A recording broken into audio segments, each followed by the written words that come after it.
Hello everyone. I hope all of you are good. तो आज हम जो ये लेक्चर स्टार्ट कर रहे हैं इसका मेन मोटिव ये है कि जब हम नाइन्थ और टेंथ के अंदर केमिस्ट्री को पढ़ते हैं तो हमें वो थोड़ी सही से समझ में नहीं आती। ठीक है। और उसका मेन जो रीज़न है ये होता है कि हमारे उसको लेकर जो बेसिक्स हैं, जो फंडामेंटल्स हैं, वो सही से क्लियर नहीं होते। तो इस क्लास के अंदर हम उन्हीं फंडामेंटल्स को क्लियर करेंगे ताकि जब भी आप नाइन्थ और टेंथ के अंदर केमिस्ट्री को पढ़ते हैं तो वो आपको थोड़ी इजी लगे, जैसे समझ में आने लगे और उससे रिलेटेड जो भी चीज़ें हैं वो आपकी क्लियर हो सके। इस लेक्चर के अंदर हम जो चीज़ें पढ़ने वाले हैं वो आपको हेल्प तो करेंगे नाइन्थ और टेंथ की जो केमिस्ट्री उसको अच्छे समझने में, लेकिन इसके अलावा जो क्वेश्चंस आते हैं एग्जाम के अंदर वो भी आपको कुछ यहाँ पे देखने को मिल जाएंगे। तो ध्यान रखना, इस लेक्चर के अंदर जो भी चीज़ें अपन पढ़ने वाले हैं उन्हें आप थोड़ा सही से समझें, ठीक है, ताकि वो अगर ये चीज़ें बिल्कुल क्लियर रहेंगी तो आपकी केमिस्ट्री में आपको आने जैसे नाइन्थ के अंदर जो केमिस्ट्री पढ़ो या टेंथ में जो केमिस्ट्री पढ़ो में ज़्यादा कुछ प्रॉब्लम्स आएंगी नहीं अगर आप इन्हें सही से समझ लेते हैं। तो देखिए, इसलिए मैंने इस लेक्चर का नाम जो है वो ये रखा है कि basics of an atom that every student should. ये जो बेसिक्स हैं ये हर स्टूडेंट को पता होने चाहिए। तो लेक्चर को स्टार्ट करते हैं। देखिए, सबसे पहला जो टॉपिक है, जो सबसे पहली चीज़ है, जो बेसिक बात है कि एटम होता क्या है, क्या चीज़ है ये। एटम देखिए किसी भी मैटर का सबसे स्मॉलेस्ट पार्टिकल होता है। जैसे समझते हैं हम, देखिए इसे एग्जांपल से। मान लीजिए फॉर एग्जांपल कोई मेरे पास एक पेज है। अब इस पेज के मैं टुकड़े करने स्टार्ट करता हूं। चलो हम एक पेज ले ही लेते हैं। फॉर एग्जांपल ये मेरे पास एक पेज है। अब अगर मैं इसके पीस करना स्टार्ट करता हूं तो मैं इसे करता चला जाऊंगा, करता चला जाऊंगा, करता चला जाऊंगा, और होते चले और होते चले जाएंगे और हो जाएंगे। पर इसकी, और आपको पता है जैसे अब यहाँ तक मैं पहुंच चुका हूँ, उसके बाद इसके और पीसेस और होते रहेंगे। मैं इसके बिल्कुल छोटे छोटे पीसेस में पहुंच, लेकिन एक ऐसा टाइम आएगा जब जो इसके पीसेस हैं वो इम्पॉसिबल है आगे करना। तो फॉर एग्जांपल जैसे हमने ये लिया पेज और मैंने इसको तोड़ा, फिर मैंने इसका ये वाला पार्ट लिया, फिर इस वाले पार्ट को मैंने और तोड़ना स्टार्ट करा, फिर मैंने इसको लिया, फिर और तोड़ा। ऐसे करते करते इसको चलते चले जाएंगे तो हम एक ऐसे लास्ट पॉइंट पे पहुंच जाते हैं जहाँ पे उसको, पेज की बात कर रहा हूँ, वो आगे तोड़ पाना या फाड़ पाना बिल्कुल पॉसिबल नहीं है। तो मैं इस पॉइंट पे पहुंचा। अब ये मान लीजिए पॉइंट साइज पेपर है, बिल्कुल पॉइंट साइज है ये। इस पॉइंट को अगर मैंने ड्रॉ करा है तो ये पॉइंट जो है कैरी कर रहा है अपने साथ में करोड्स ऑफ एटम। तो कितने एटम मिलेंगे आपको? Crore of atom.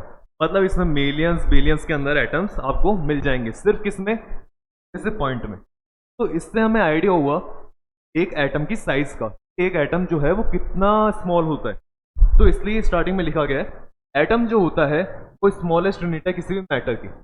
पर बात यह, इससे स्मॉलेस्ट यूनिट क्यों कहा? क्योंकि अगर मान लीजिए पॉइंट है, इसमें मैं और पीसेस करना स्टार्ट करता हूँ और मैंने इसकी करोड़ ऑफ पीसेस कर दिए, लास्ट में मैं एक ऐसी जगह पहुंच गया जहाँ पे मुझे देखने को मिला एक एटम। यहाँ पे मुझे क्या देखने को मिला? एक एटम। तो ये जो एटम है, अब इसके आगे पीसेस कर पाना पॉसिबल नहीं है। तो जब हम ऐसी जगह पे पहुंच जाए जहाँ पर आगे पीसेस कर पाना पॉसिबल नहीं है, तो और फर्दर डिवाइड कर पाना पॉसिबल नहीं है, बस वही पॉइंट जो होता है वही, उसी को हम क्या कहते हैं? एटम कहते हैं। सबसे पहली बात ये हुई कि हमें थोड़ा सा आइडिया हुआ कि एटम जो है कितनी छोटी है। इसके बारे में पढ़ना थोड़ा सा मुश्किल था स्टार्टिंग के टाइम पे, लेकिन साइंटिस्टों की हेल्प से और जो जिन्होंने डिस्कवरी करी इसके अंदर केमिस्ट्री के अंदर, उनकी हेल्प से आज हम इसे इजीली पढ़ पा रहे हैं। उनका नाम भी देखेंगे किसने किस के बारे में हमें बताया, आगे हम पढ़ेंगे। आगे कहा गया है atom is the building block of matter, कि कोई भी अगर मैटर तैयार होता है ना, कोई भी अगर मैटर तैयार होता है, मैटर क्या क्या हो सकते हैं? मैटर हमें पता है कोई सॉलिड है या कोई लिक्विड है या फिर कोई गैस। मैटर कितने टाइप के होते हैं? 3 टाइप के, सॉलिड, लिक्विड या गैस। तो चाहे सॉलिड हो या लिक्विड हो या गैस हो, तीनों ही चीजें किस चीज से मिलकर बनी है? एटम से मिलकर बनी है। तो इसलिए यहां पे कहा गया है कि atom is the building block of a matter. कोई भी मैटर अगर होगा, सॉलिड, लिक्विड, गैस, ठीक है, पूरे यूनिवर्स में कोई भी सॉलिड लिक्विड गैस है तो वो किससे ही मिलकर बनेगी, एटम से ही मिलकर बनेगी। ये एटम बहुत ज़्यादा जरूरी हो जाता है।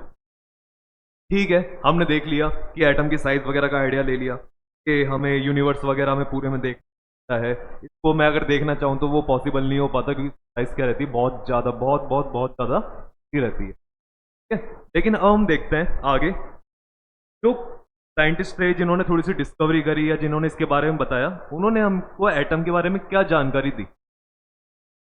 उन्होंने जो जानकारी दी, उन्होंने हमें बताया कि जो एटम होता है वो स्फीयर शेप का होता है। स्फीयर जैसे आपकी फुटबॉल होती है या बॉल होती है, ठीक है, उस शेप का एटम होता है। लेकिन जब हम इस पर अभी ड्रॉ करेंगे तो हम एक सर्कल में ड्रॉ कर पाएंगे। हम 2D ऑब्जेक्ट को 2D में यहाँ पे ड्रॉ करेंगे। हालांकि एटम जो होता है 3D बॉल फुटबॉल जैसा होता है। तो देखिए, एटम को मान लो अगर हम ड्रॉ करना चाहते हैं तो सबसे पहले आप एक सर्कल ड्रॉ करिए। तो ये सर्कल जो है ये एक तरह का मैंने एक एटम बनाया है। एटम जो होता है इस सेंटर में आपको देखने को मिलता है एक क्या होता है, एक न्यूक्लियस। हालांकि मैंने न्यूक्लियस की साइज थोड़ी बड़ी बना दी है, ठीक है, न्यूक्लियस की साइज बहुत ज़्यादा छोटी होती है। तभी मैं इसको एक आपको एग्जांपल से बताऊंगा ये साइज कितनी छोटी है न्यूक्लियस। लेकिन ठीक है, अभी हमें समझने के लिए इसको थोड़ा बड़ा बनाना जरूरी है। तो देखो, सबसे पहले मैंने क्या बनाया, मैंने एटम ड्रॉ करना है और इस एटम के लिए मैंने इसके सेंटर में क्या बना दिया, न्यूक्लियस। क्या बना दिया, न्यूक्लियस। अब न्यूक्लियस ड्रॉ करने के बाद में हमें ये पता होना चाहिए कि न्यूक्लियस के अंदर है क्या चीज़ें। न्यूक्लियस में हमें दो तरह की चीज़ें मिलती हैं। हमें मिलते हैं जिन पर चार्ज होता है पॉजिटिव, होते हैं जिन पर चार्ज होता है, चार्ज होगा, चार्ज होगा, चार्ज होता है। तो यहाँ पर हमें इस तरह के पार्टिकल्स मिलते हैं। हालांकि हम इसे पार्टिकल ना कह के सब एटॉमिक पार्टिकल्स कहना ज़्यादा सही रहेगा क्योंकि एटम के अंदर के पार्टिकल्स सब एटॉमिक पार्टिकल्स कहा जाता है। तो सब एटॉमिक पार्टिकल्स जो हमें यहाँ पे मिल रहे हैं दो तरह के मिलते हैं। देखो क्या ड्रॉ करें मैंने, एक तो आपको मिलते हैं या तो ई पॉजिटिव, इन्हें कहा जाता है प्रोटॉन्स, और एक आपको मिलते हैं ई नेगेटिव, इन्हें कहा जाता है।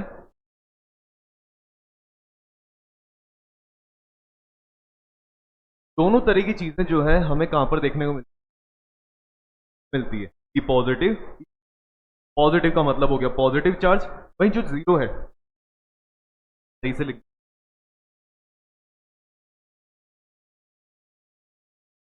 जीरो जो है ये होता है चार्ज लेस।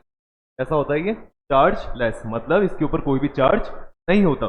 मैंने बताया ई पॉजिटिव जो है इसके ऊपर कौन सा चार्ज देखने को मिलता है हमें, पॉजिटिव चार्ज। आगे आपको समझ में, तो हमें ये पता चला एटम, जो भी एटम होता है, जो भी फुटबॉल शेप का एटम है, उसमें सेंटर के अंदर थोड़ा सा और एक छोटी हमें बॉल देखने को मिलती है, बॉल शेप जैसी शेप देखने को मिलती है। हम क्या कहते हैं, ये इसी तरह का जैसे कि मान लीजिए एक फॉर एग्जांपल, देखो साइज का कंपैरिजन मैं आपको बताता हूँ। अगर इतना बड़ा एटम है तो उसके अंदर जो न्यूक्लियस है वो आपको इतना से देखने को, ये भी मैंने शायद थोड़ा बड़ा ही बना दिया, इससे छोटा ही देखने को मिलता है। इस साइज का होता है न्यूक्लियस। और ये जो न्यूक्लियस होता है, हमें समझ में आया ये अपने साथ में क्या कैरी करता है, क्या अपने साथ में कैरी करता है, प्रोटॉन्स तो कुछ न्यूट्रॉन्स। प्रोटॉन्स जो होते हैं वो पॉजिटिव चार्ज के होते हैं और न्यूट्रॉन्स जो होते हैं वो चार्जलेस होते हैं। और ये सब एटॉमिक पार्टिकल्स हैं, तो छोटे, इसके अंदर इधर उधर घूम रहे होते हैं, ये घूम रहे फिर रहे, मजे कर रहे हैं आराम, ठीक है। तो हमें एटम में देखने को मिलती है, वो इसके आउटर मोस्ट शेल के अंदर होते हैं, हम क्या कहते हैं, इलेक्ट्रॉन्स कहते हैं। क्या कहते हैं, आपने नाम सुना होगा नहीं, इलेक्ट्रॉन्स कहते हैं। और इनके ऊपर जो नेगेटिव चार्ज है, ये जो होते हैं चार्ज के हो गए आपके नेगेटिव, ठीक है। याद रहे, एटम जो होता है उसके सेंटर में मिला न्यूक्लियस जो कैरी कर रहा है पॉजिटिव और चार्जलेस न्यूट्रॉन्स, और बाहर हमें जो मिलते हैं उन्हें हम कहते हैं इलेक्ट्रॉन्स। इलेक्ट्रॉन्स अपने साथ में कैसा चार्ज कैरी कर रहे हैं, नेगेटिव चार्ज। अंदर ये लोग घूम रहे फिर रहे, और जो इलेक्ट्रॉन है वो इसके न्यूक्लियस की चारों तरफ क्या करता जा रहा है, रिवॉल्व करता चला जा रहा है। रिवॉल्व किस तरह से करता चला जा रहा है, अर्थ है, अर्थ रिवॉल्व करती है सन के अराउंड, इस तरह से ये जो है इसके चारों तरफ ऐसे रिवॉल्व करते चले जाते हैं, बस चलते रहते हैं। लाइफ टाइम ही चलते ही रहेंगे, ठीक है।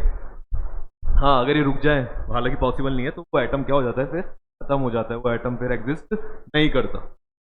तो हमने ये थोड़ा सा इसका स्ट्रक्चर देखा, बेसिक सा स्ट्रक्चर, एटम होता कैसा है। आई होप आपको ये समझ में आया होगा कि एटम का स्ट्रक्चर होता कैसा है। क्या आगे जो हम अगला टॉपिक पढ़ने जा रहे हैं, टॉपिक में देखते हैं।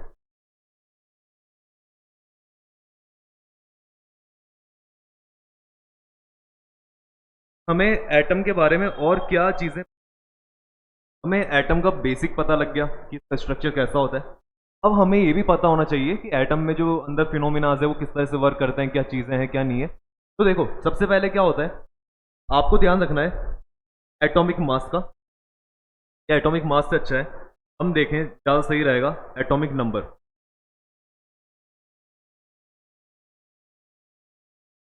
ये एटॉमिक नंबर ही है, यहाँ पे ये थोड़ा सा रखा है, आप इसको सही करना।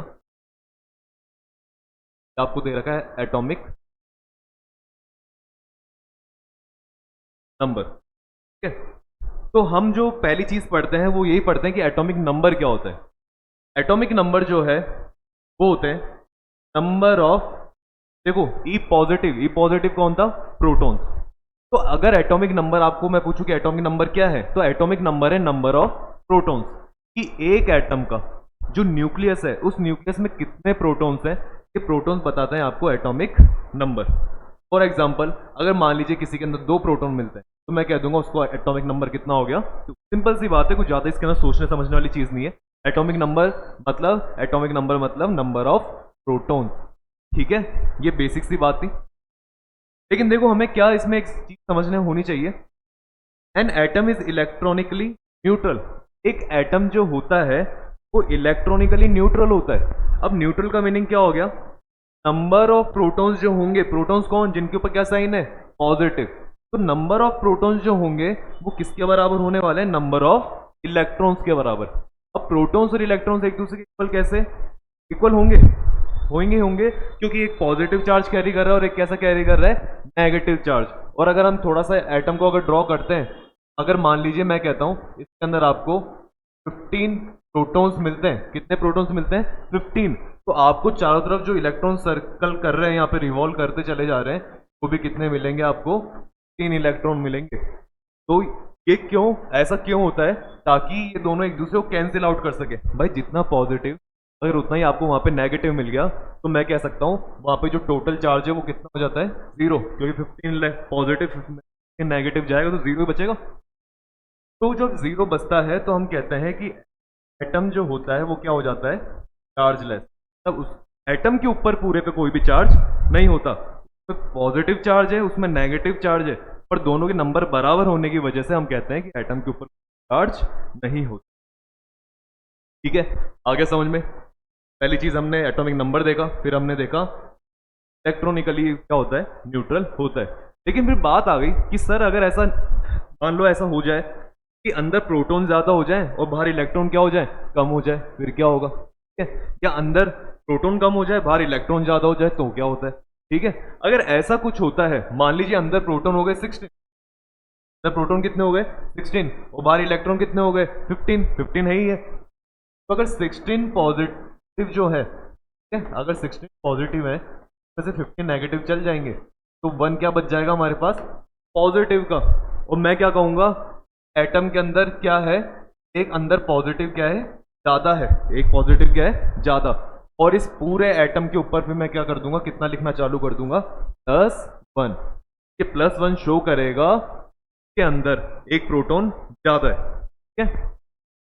और अगर मैं कहता हूं इलेक्ट्रॉन ज्यादा हो जाते हैं, तो हम क्या करते हैं, हम कहते हैं जैसे मान लीजिए इसी के अंदर मैंने एग्जांपल लिया, बाहर 17 इलेक्ट्रॉन्स हो गए, इलेक्ट्रॉन्स हो गए बाहर 17, और अंदर प्रोटॉन कितना है, चलो इसको ड्रॉ कर लेते हैं एक बार। अंदर प्रोटॉन तो है 15 और इलेक्ट्रॉन कितने हैं 17, ठीक है। बाहर इलेक्ट्रॉन कितने हैं आपके 17। अब 17 तो माइनस वाले हो गए क्योंकि इलेक्ट्रॉन पे माइनस का साइन है, और जो 15 है वो प्लस का हो गया, प्रोटॉन पे पॉजिटिव का साइन है, क्या निकल कर आया -2। तो हम कहेंगे इस एटम के ऊपर आपको हमेशा कौन सा चार्ज देखने को मिलेगा? माइनस का, क्या चार्ज देखने को मिलेगा? -2। तो ऐसा हो जाता है कि अगर कभी कभार ये इक्वल नहीं होते, the atom becomes an ion, तो हम उसको एटम की जगह क्या कहना चालू कर देते हैं कि ये तो आयन है। क्या कहते हैं इसे? आयन कहते हैं। और आयन जो होते हैं वो दो तरह के हो सकते हैं, या तो भाई किसी के ऊपर पॉजिटिव चार्ज मिल जाए या किसी पे क्या चार्ज मिल जाए? नेगेटिव। जिस पे नेगेटिव चार्ज मिलता है, जिस पे नेगेटिव चार्ज मिलता है उसे कहते हैं एनायन। एनायन को याद करने का तरीका क्या है? ए नेगेटिव आयन। तो हमें एक नेगेटिव आयन अगर मिलता है तो हम उसे कहते हैं एनायन, और उसका अपोजिट अगर हमें पॉजिटिव मिला तो हम उसे क्या कहते हैं? कैटायन। तो ये चीज है, आई होप आपको समझ में आई होगी कि एनायन क्या होते हैं, कैटायन क्या होते हैं, आयन क्या होते हैं। आई बातें समझ में? ठीक है, और आगे इसको अभी हम और देखेंगे। तो ठीक, आपको बस थोड़ा सा बेसिक यहाँ पे समझना है कि जो ये कहाँ पे काम आ रहा है आपके आगे, उसको अभी हम देखते चले जाएंगे।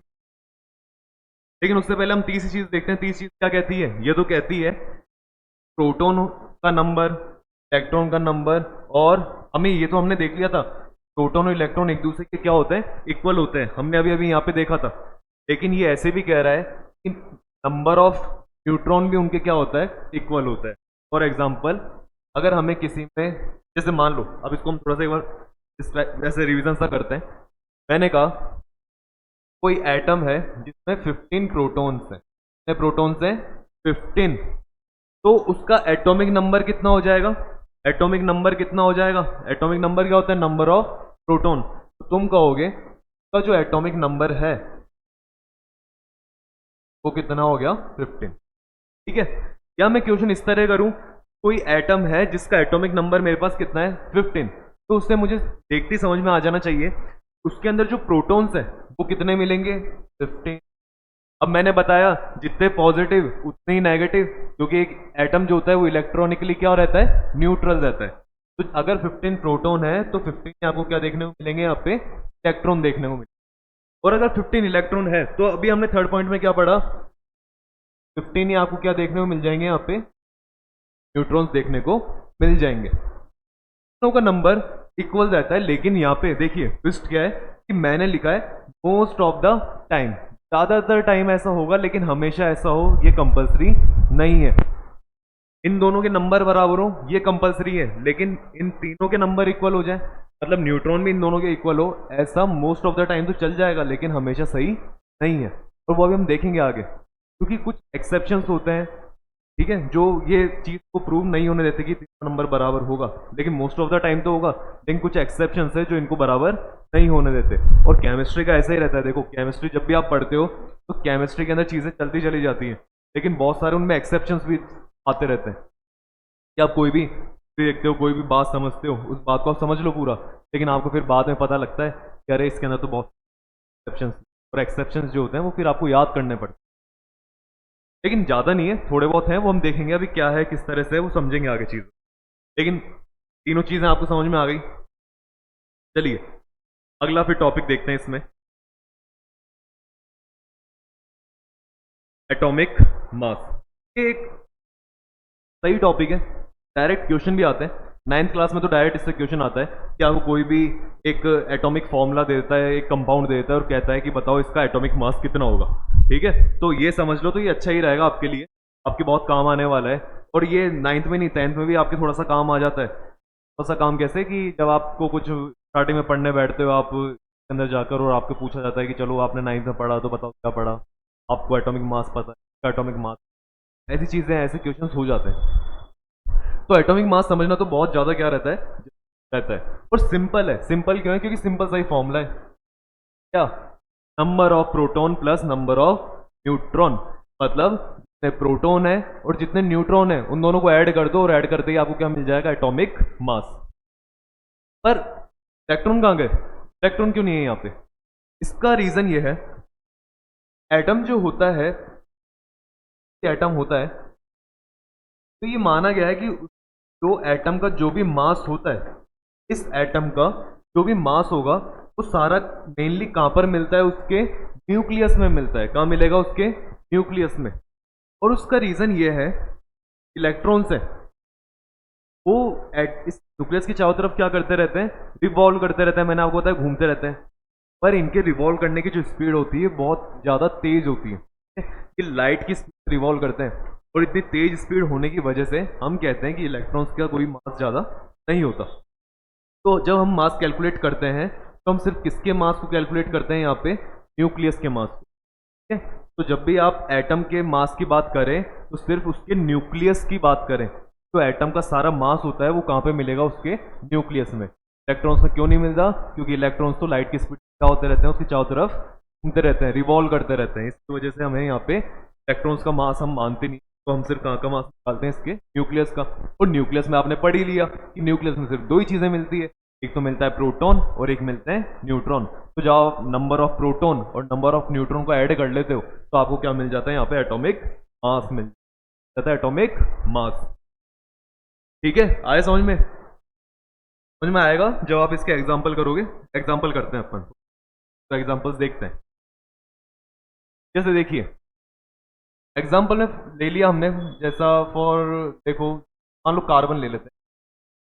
फॉर एग्जाम्पल हमने कार्बन ले लिया। कार्बन जो होता है वो आपका देखो से पढ़ते हैं, जैसे एटॉमिक नंबर मैं तुमको बताऊं, का एटॉमिक नंबर होता है 6। कार्बन का एटॉमिक नंबर कितना होता है, 6। ठीक है, ये याद कर लेंगे अपन, वैसे आपको थोड़ा बहुत याद होना भी चाहिए। एटॉमिक नंबर जो होते हैं वो कहाँ तक याद होने चाहिए आपको, 20 तक, मतलब 20 तक आपको एटम्स के सीक्वेंस याद होने चाहिए। ठीक है, atomic number wise. Second third पे कौन है और 6 पे कौन आता है, 6 पे कौन आता है, कार्बन। तो कार्बन अगर 6 नंबर पे आया तो इसका मतलब है उसका एटॉमिक नंबर हो गया 6। और मैंने अभी अभी आपको बताया अगर किसी का एटॉमिक नंबर 6 है तो उसके अंदर प्रोटॉन कितने मिलेंगे, ठीक है। और उसके अंदर हमने देखा कि जितने प्रोटॉन होते हैं उतने ही कौन होते हैं, इलेक्ट्रॉन, और उतने ही कौन होते हैं, न्यूट्रॉन। इलेक्ट्रॉन का यहाँ पे लेना देना नहीं है क्योंकि वो तो घूम रहे हैं, उनका तो मास ही नहीं माना गया, सिर्फ न्यूक्लियस का मास माना गया। हम एक तो प्रोटॉन को लेंगे और साथ में किसको ले लेंगे, न्यूट्रॉन को। और न्यूट्रॉन का भी फिर कितना नंबर है, 6। ठीक है, दोनों को ऐड कर दो, ऐड करते कितना आंसर मिला, 12। तो मैं कहता हूं कार्बन का जो एटॉमिक मास होता है कितना होता है, 12। 12 के आगे मैं लगा देता हूं एम, एटॉमिक मास यूनिट। ठीक है, क्या अच्छा है, आप इसको इस तरह से लिख दीजिए। साइन है, इसका मीनिंग होता है एटॉमिक मास, वो आप एटॉमिक मास यूनिट लिखो ज़्यादा सही रहता है। एटॉमिक मास यूनिट लिखने से क्या होगा, ये जो साइन है वो डिस्क्राइब करता है कि एटॉमिक मास यूनिट है। देखो समझो एटम कितना छोटा है, हम आइडिया अभी लगाया था कि पॉइंट के अंदर भी हमको करोड़ों मिलते हैं। अब मान लीजिए मैं उस एक एटम के अंदर में जो छोटे छोटे उस एटम, वो एटम तो खुद हालांकि उस लेवल पे जब पहुंचा तो मुझे पता लगा कि चलो मान लो ये एटम है, तो इतना सा न्यूक्लियस है, और इतने से न्यूक्लियस का जब आप मास निकालते हो तो हम सोच भी नहीं सकते वो मास इतना ज़्यादा छोटा है। इतना ज़्यादा छोटा मास होने की वजह से तो किलोग्राम, ग्राम, मिलीग्राम, मिनीग्राम, ये ग्राम, वो ग्राम, अरे ग्राम के अंदर हम उसको कर ही नहीं सकते क्योंकि उसका मास क्या हो चुका है, बहुत ज़्यादा कम है, बहुत ज़्यादा छोटा मास है उसका। और वो इतना कम है कि हमें क्या करना पड़ा, एक नई यूनिट बनानी पड़ी, नई चीज़ बनानी पड़ी, और उस यूनिट को हमने क्या नाम दिया, एटॉमिक मास यूनिट। तो डिनोट हम इस साइन से करते हैं, और हमने लिख दिया यहाँ पे जो कार्बन है उसका जो एटॉमिक मास आया वो कितना आया, 12 आया। आया समझ में? तो ये एटॉमिक मास यूनिट याद रखना, हम इस तरह से लगाएंगे, कभी 12 लिखने के बाद उसके आगे किलोग्राम मत लगा देना कि हमने तो मास निकाला है, नहीं, गलत है वो। किलोग्राम, ग्राम, मिलीग्राम, मिनीग्राम, टाइम ही नहीं हो पाएगा ये, इसके लिए हमें एक स्पेशल बनानी पड़ी उस यूनिट, एटॉमिक मास। आगे समझ में? तब इसको एटॉमिक मास यूनिट को एम यू,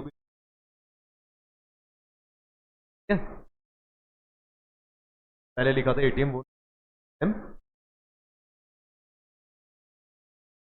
और ये इसका साइन होता है। एएमयू लिखना पसंद है, एएमयू लिखो, साइन बनाना है साइन लिखो, पूरा लिखना है एटॉमिक मास यूनिट तो पूरा एटॉमिक मास यूनिट लिख दो। ठीक है, तो ये हमने देखो कार्बन का एग्जांपल पढ़ा जिससे आपको समझ में आया। हम एक और एग्जांपल ले लेते हैं।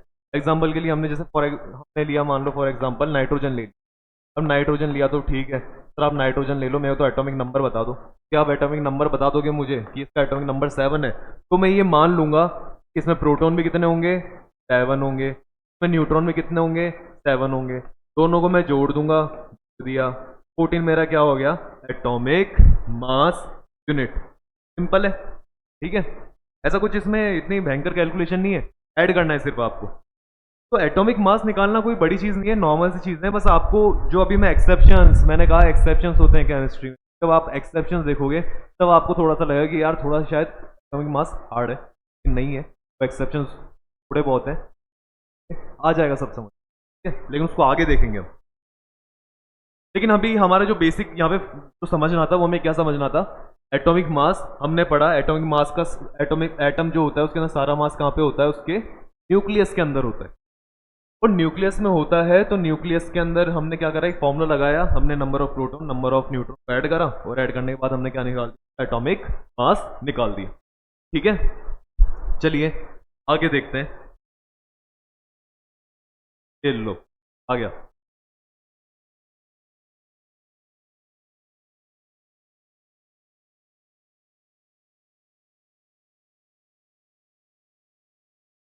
ये मैंने आपके जैसे 9th की जो बुक है उसके अंदर एक टेबल दे रखी है, समरी दे रखी है, उसके अंदर बता रखा है कौन कौन से एलिमेंट है और उनके क्या क्या एटॉमिक नंबर है, क्या एटॉमिक मास है, कितने उसमें प्रोटॉन है, कितने उसमें न्यूट्रॉन है, इस तरह की चीज़ें बता रखी है। तो मैंने आपको बताया, क्या बताया, सबसे पहले आपको जो काम होना चाहिए, सबसे आपका काम होना चाहिए क्या रहता है, आप क्या कीजिए, फ्रेंड्स को लाइन से याद करिए, जैसे हाइड्रोजन, कार्बन, नाइट्रोजन, इस तरह से चलती चली जाए, सोडियम, मैग्नीशियम, कैल्शियम। तो आप ये कहाँ तक याद करेंगे, 20 तक याद करो इसको, कहाँ तक याद करोगे, 20 तक, कैल्शियम तक, हाइड्रोजन से लेके कैल्शियम तक आपको 20 तक याद होना चाहिए। और देखो इसको याद करो तो कोई ट्रिक वगैरह से याद मत करना, होता क्या है ट्रिक के अंदर, ट्रिक को तो, ट्रिक से वो चीज़ें याद करी जाती है जो आपके कम काम में आती है या आपके बहुत काम आता है। वरना क्या होगा, ट्रिक जब आप उस ट्रिक से याद करोगे, ये कोई भी आप उसमें उठपटांग से ट्रिक लगाओगे, फिर आप ट्रिक को इससे रिलेट करोगे, फिर रिलेट करने के बाद आप इसका जवाब दोगे, ठीक है। और वो एक लंबा प्रोसेस हो जाता है, इतना कुछ हार्ड नहीं है। आप इसको 4-5 बार जब लाइन से याद करते हो तो आपको याद हो जाती है ये, ठीक है। तो इसको मैं यही कहूँगा कि आप इसको डायरेक्ट याद करें, क्योंकि सिर्फ 20 तक है, हो जाएगी, कोई बड़ी चीज़ नहीं है ये। तो आप ये 20 तक याद करना। 20 तक जब हम इसको सीक्वेंस से याद करते हैं तो हमें सबके एटॉमिक नंबर पता लग जाते हैं। जैसे फॉर एग्जांपल अगर मैंने कहा hydrogen, helium, lithium, beryllium, boron, carbon, nitrogen, sodium, magnesium, मान लो मैग्नीशियम पे आ गया, मैग्नीशियम आया कितने पे, 12 पे, मैग्नीशियम आ गया कितने पे, 12 पे। अब इसके 12 पे आने का मीनिंग क्या है, इसका एटॉमिक नंबर जो है वो कितना हो गया, कितना हो गया, 12। अगर एटॉमिक नंबर 12 तो प्रोटॉन्स भी कितने मिलेंगे, 12। देखो एटॉमिक नंबर 12 तो प्रोटॉन्स भी कितने, 12, इसके अंदर न्यूट्रॉन्स भी कितने, 12, इसमें इलेक्ट्रॉन्स भी कितने, 12। मैंने बताया तीनों के नंबर सेम रहते हैं, और आपने इस तरह से इसको बारे में पता कर लिया। आ गया समझ में। तो जैसे ये मैग्नीशियम के बारे में हुआ, ऐसे आप किसी और के बारे में पता कर सकते हैं। तभी अपन ने एक एग्जांपल देखा था कार्बन का, कार्बन आया था 6 नंबर पे, तो इसमें प्रोटॉन कितने हो गए, 6, न्यूट्रॉन कितने हो गए, 6, इलेक्ट्रॉन्स कितने हो गए, 6। लेकिन दिक्कत क्या है, दिक्कत है एक्सेप्शंस। एक्सेप्शंस ने क्या कहा था, मैंने आपको क्या समझाया था, हमेशा ऐसा नहीं होगा इन तीनों के नंबर क्या रहेंगे, इक्वल रहेंगे। इन जितने नंबर ऑफ प्रोटॉन है उतने ही न्यूट्रॉन हो, उतने ही इलेक्ट्रॉन हो, ऐसा हमेशा पॉसिबल नहीं है। तो ऐसा पॉसिबल नहीं है तो फिर हमें पता कैसे चलेगा कि किसके अंदर कितने प्रोटॉन है, कितने न्यूट्रॉन है, कितने इलेक्ट्रॉन है। देखो उसके लिए हम क्या करते हैं, इसको इस तरह समझने की कोशिश करते हैं, पर इसको करते हैं, ट्राई करते हैं।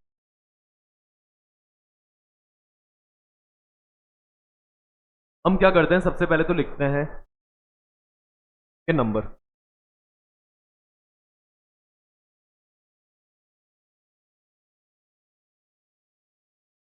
देखो ये डायरेक्ट मैं आपको एक फॉर्मूला बताता हूँ जिसके थ्रू आप इसको कर सकते हो। हम क्या निकाल रहे हैं, एटॉमिक, क्या निकाल रहे हैं, एटॉमिक मास। एटॉमिक मास निकालने के लिए आप क्या करो, दो पार्ट में डिवाइड करो, कोई अगर एटॉमिक नंबर किसके अंदर गिवन है आपको, ऑड के अंदर, या कोई एटॉमिक नंबर है जो आपको किस वन के अंदर, या तो ऑड नंबर होगा या क्या होगा, इवन नंबर होगा।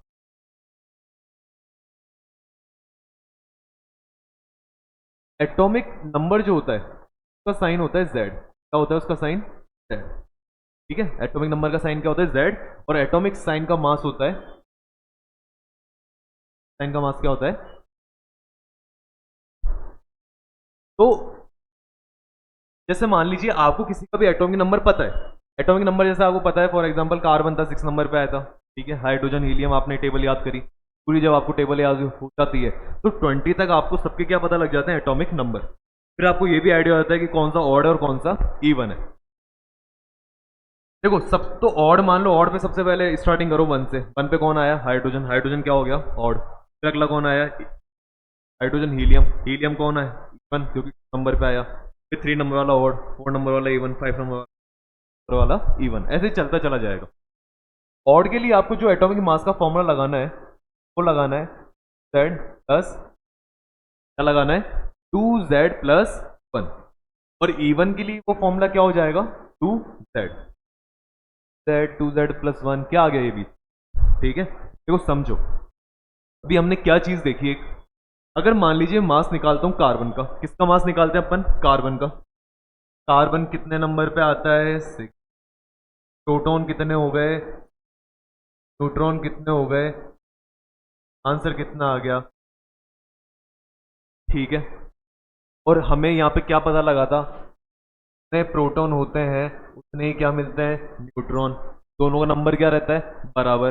अगर दोनों का नंबर बराबर है तो या तो मैं 6+6 करूं, या इसको मैं मैथमेटिकली 2 × 6 भी तो लिख सकता हूं। ठीक है, अरे 6 को अगर 2 बार ऐड कर रहे हैं आप, दो नंबर को एक साथ ऐड कर रहे हैं, तो इससे अच्छा 2 × 6 लिख। तो मुझे क्या समझ में आया, अगर कार्बन 6 नंबर पे आ रहा है तो उसमें 6 प्रोटॉन्स हो गए, और मैं उस 6 को किससे मल्टीप्लाई कर दूं, अगर डायरेक्टली उसे मल्टीप्लाई कर दूं, तो मुझे डायरेक्ट आंसर क्या मिल जाता है, 12। किस केस में सही बात है ये, जब दोनों के नंबर क्या होते हैं, सेम होते हैं। ये मैंने क्या करा, इवन के लिए लिखा कि जब भी आपके इवन नंबर पे कोई भी एटॉमिक नंबर आता है इवन पे, तो आप क्या करो, डायरेक्ट उसको 2z कर दो। डायरेक्ट कितना कर दिया हमने, 2z। जैसे इसका अंदर एग्जांपल देखते हैं, मैग्नीशियम की बात करी थी, मैग्नीशियम कितने पे आता है आपका, सोडियम मैग्नीशियम, मैग्नीशियम आ गया आपका 12 नंबर पे। अब अगर मान लो मैं कहता हूँ मैग्नीशियम है, उसका एटॉमिक नंबर 12 है, बताओ उसका एटॉमिक मास क्या होगा।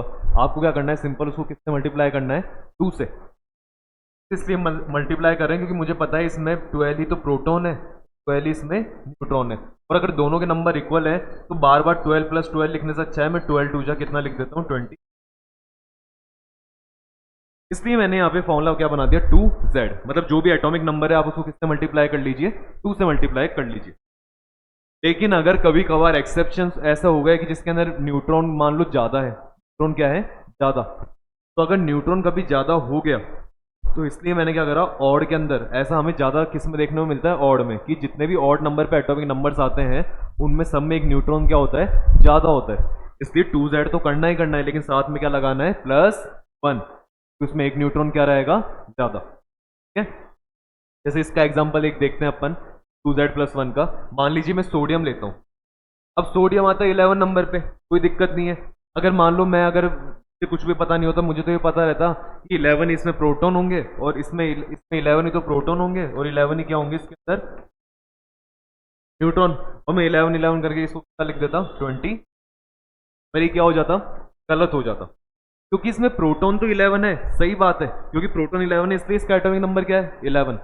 ध्यान रखना, एटॉमिक नंबर का मतलब क्या होता है, number of proton. Atomic number का मतलब क्या है, नंबर ऑफ प्रोटॉन।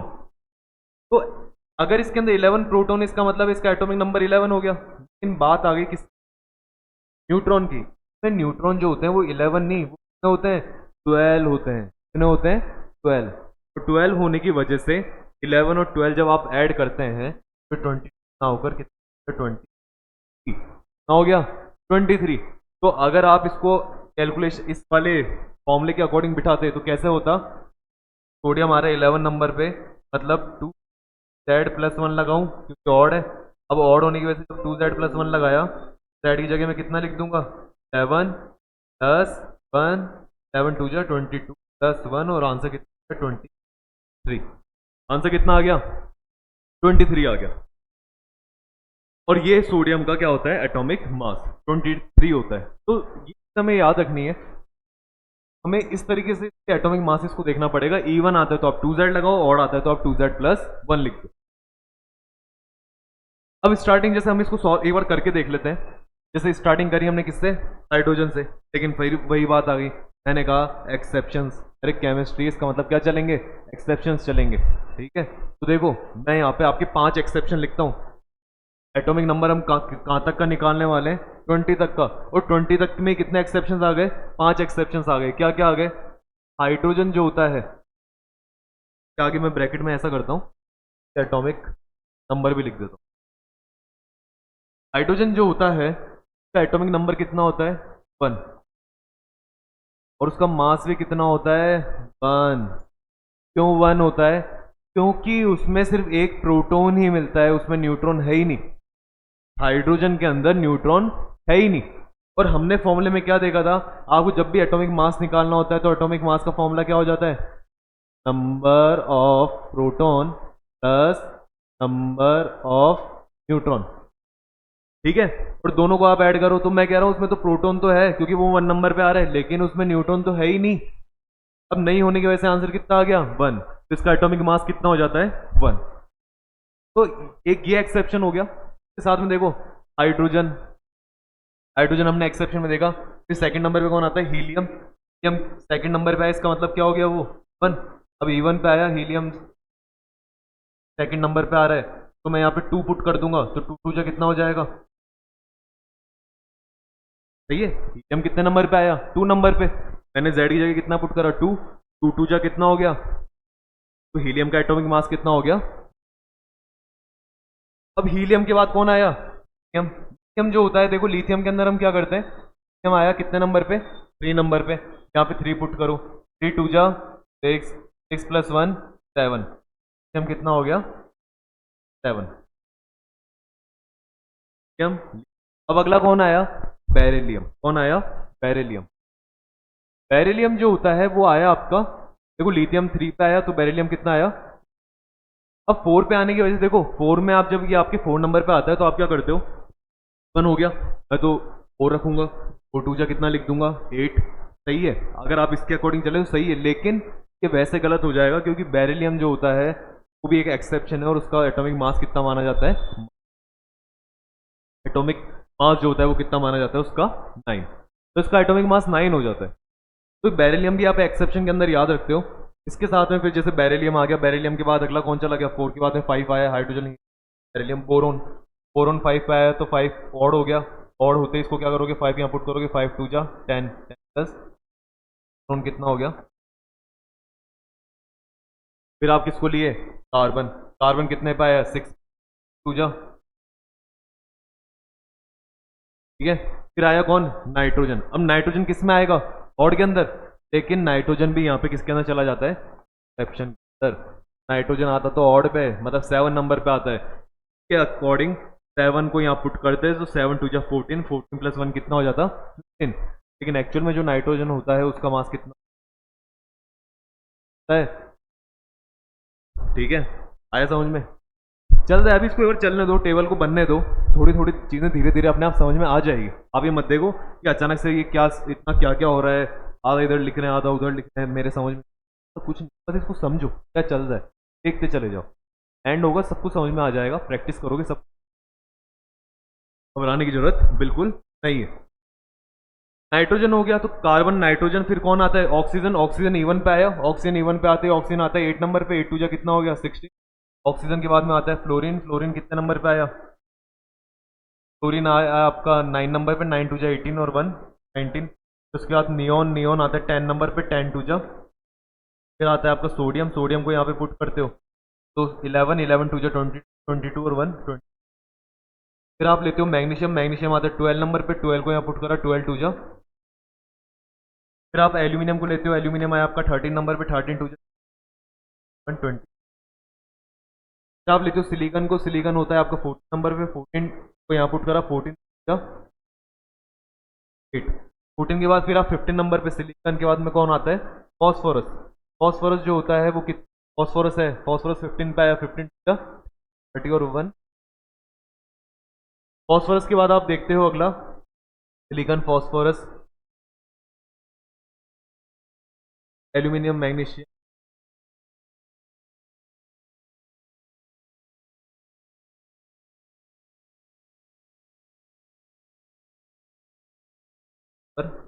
सल्फर। देखो सल्फर आया आपका 16 नंबर पे, 16 को आप मल्टीप्लाई करोगे तो 16 में आउटपुट का 16 टू जा। के बाद 17 पे आता है क्लोरीन। कौन आता है? क्लोरीन। क्लोरीन को हम इधर लिख, क्यों लिखा? क्लोरीन जो होता है वो 17 नंबर पे आता है।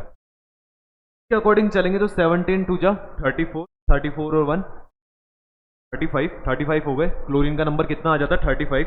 लेकिन नहीं, क्लोरीन जो होता है वो होता है 35 पॉइंट, कितना होता है वो? 35 पॉइंट 35 पॉइंट, इसका एटॉमिक मास है ये क्लोरीन का। वैसे क्या कहता है? 17 को 2 से मल्टीप्लाई करो तो 17 टू 34 प्लस 1 कितना है? 35 पर ही होता है 35.5। बात आ गई पॉइंट्स में, कहां से आ गया एटॉमिक मास? है इसका रीजन, जब आप 9th क्लास में पढ़ते हो तो वहां पे आइसोटॉप्स, आइसोबार्स, ये चीजें पढ़ते हो, वहां पे इसका रीजन छुपा हुआ है। तो हम क्या करेंगे, जब 9th क्लास का लेक्चर लेंगे, उस चैप्टर का लेक्चर लेंगे, ठीक है, तब हम ये चीज देखेंगे कि 35.5 क्यों लिख। अभी हमारा इतना अगर हम इसके अंदर चले जाएंगे डिटेल के अंदर तो बहुत टाइम लग जाएगा। तो मैं क्या करता हूँ, इसको सिंपल याद रख लेता हूँ कि होता वैसे 35, लेकिन ये होता कितना है? 35.5। मैंने इसको किस में डाल दिया? एक्सेप्शन में डाल दिया, एक्सेप्शन में। क्लोरीन हो गया। क्लोरीन के बाद में अगला कौन आएगा? आर्गन। आर्गन जो होता है वो कितने नंबर पे आया? 18 पे। अब आर्गन जो होता है वो 18 नंबर पे आया, तो क्लोरीन के बाद जो आर्गन है, आर्गन को भी आप किस में डाल दीजिए? एक्सेप्शन में। आया 18 नंबर पे, होना कितना चाहिए था? 18 था। देखो 18 नंबर पे आता है आर्गन, आर्गन को हो जाना चाहिए था 18 टू या 36, ठीक है, लेकिन आर्गन जो होता है वो 36 नहीं होता, कितना होता है आपका? एटॉमिक मास होता है उसका 40। तो ये 5 लिखे मैंने, ये पांचों जो हैं ये आपके क्या है? एक्सेप्शन है। कितने में से? 20 में। और बचे कितने? लास्ट के 2 बच रहे हैं। इसके बाद में कौन बचता है आपका? पोटेशियम। पोटेशियम जो होता है वो कितने पे आता है? 19, 19 टू 38, 19 टू 38, 38 और 1 39। और इसके बाद में अगला कौन आ जाएगा? कैल्शियम। कैल्शियम क्या है? E1 पे आ गया, 20 नंबर पे आता है। 20 को आप 2 से मल्टीप्लाई करोगे तो कितना आ जाएगा?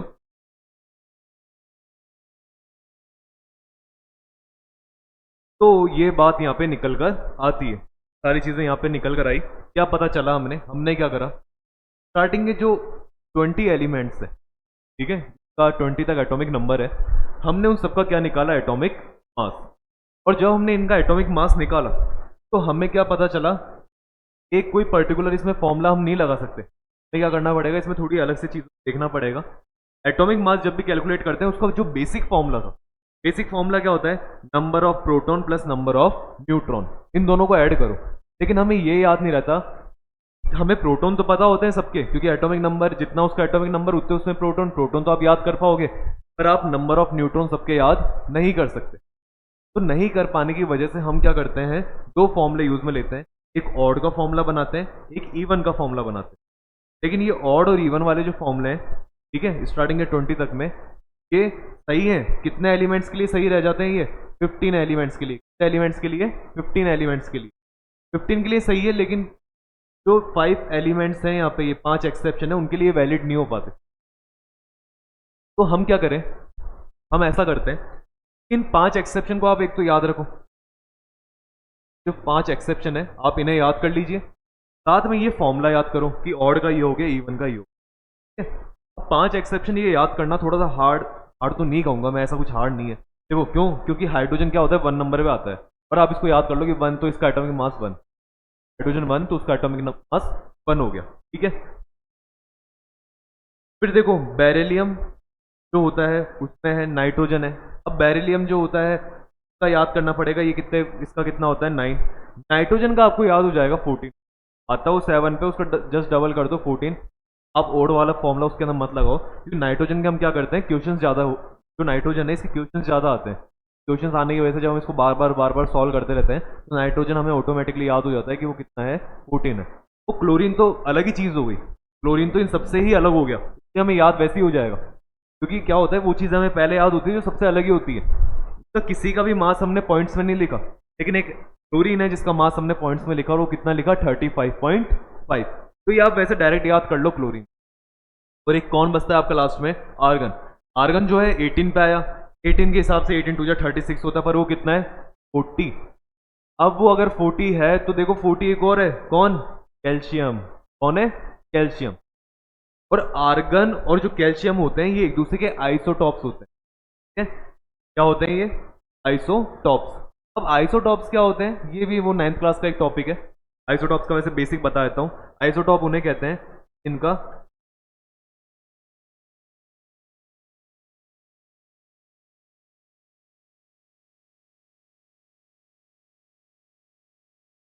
टॉप्स नहीं, क्या आइसो बार्स हो गया।